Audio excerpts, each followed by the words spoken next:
حضرت آدم علیہ السلام اللہ تعالیٰ کے پہلے انسان اور پہلے نبی ہیں۔ اللہ تعالیٰ نے جب زمین پر انسان کو پیدا کرنے کا ارادہ فرمایا تو فرشتوں سے فرمایا کہ میں زمین میں اپنا خلیفہ بنانے والا ہوں۔ فرشتوں نے عرض کیا کہ کیا آپ ایسے کو پیدا کریں گے جو زمین میں فساد کرے اور خون بہائے؟ اللہ تعالیٰ نے فرمایا میں جو جانتا ہوں وہ تم نہیں جانتے۔ اللہ تعالیٰ نے حضرت آدم علیہ السلام کو مٹی سے پیدا فرمایا۔ مختلف روایات کے مطابق مٹی کو گوندھا گیا، پھر اس سے ایک شکل بنائی گئی اور کچھ عرصے تک وہ بے جان رہی۔ پھر اللہ تعالیٰ نے اس میں اپنی روح پھونکی تو حضرت آدم علیہ السلام زندہ ہو گئے۔ اس کے بعد اللہ تعالیٰ نے انہیں علم عطا کیا اور تمام چیزوں کے نام سکھائے جو فرشتوں کو نہیں معلوم تھے۔ اس طرح حضرت آدم علیہ السلام کی فضیلت ظاہر ہوئی۔ اللہ تعالیٰ نے حضرت آدم علیہ السلام کو جنت میں رکھا اور ان کے لیے حضرت حوا علیہ السلام کو پیدا فرمایا تاکہ وہ ان کے ساتھی ہوں۔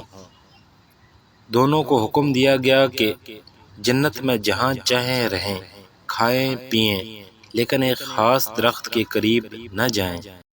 شیطان نے حضرت آدم علیہ السلام اور حضرت حوا علیہ السلام کو بہکایا اور کہا کہ اگر تم اس درخت کا پھل کھاؤ گے تو ہمیشہ زندہ رہو گے یا فرشتوں جیسے بن جاؤ گے۔ اس کے دھوکے میں آ کر انہوں نے اس درخت کا پھل کھا لیا۔ اس کے فوراً بعد انہیں اپنی غلطی کا احساس ہوا اور ان کی شرمگاہیں زہر ہو گئیں تو وہ جنت کے پتے اپنے اوپر رکھنے لگے۔ اللہ تعالیٰ نے فرمایا کہ اب تم زمین پر اتر جاؤ، تم ایک دوسرے کے دشمن ہو، زمین پر تمہیں ایک وقت تک رہنا ہوگا اور وہیں تمہاری زندگی اور موت ہوگی۔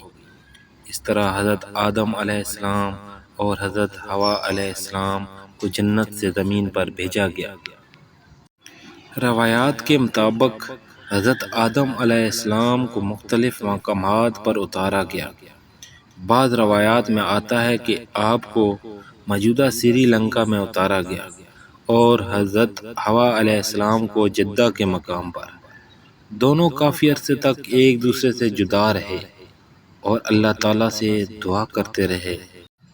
حضرت آدم علیہ السلام نے اپنی غلطی پر بہت ندامت ظاہر کی اور اللہ تعالیٰ سے معافی مانگی۔ قرآن مجید میں ان کی دعا کا ذکر آتا ہے، اے ہمارے رب، ہم نے اپنی جانوں پر ظلم کیا اور اگر تو ہمیں معاف نہ کرے اور ہم پر رحم نہ کرے تو ہم نقصان اٹھانے والوں میں سے ہو جائیں گے۔ اللہ تعالیٰ نے ان کی سچی توبہ قبول فرمائی اور انہیں معاف کر دیا۔ روایات کے مطابق حضرت آدم علیہ السلام اور حضرت حوا علیہ السلام کی ملاقات میدان عرفات یعنی مکہ کے قریب میں ہوئی۔ اسی وجہ سے اس جگہ کو عرفات کہا جاتا ہے، یعنی پہچاننے کی جگہ۔ حضرت آدم علیہ السلام نے زمین پر اپنی اولاد کو بسایا، انہیں اللہ کی عبادت، سچائی، محنت اور نیکی کی تعلیم دی اور وہ ایک نبی کی حیثیت سے لوگوں کی رہنمائی کرتے رہے۔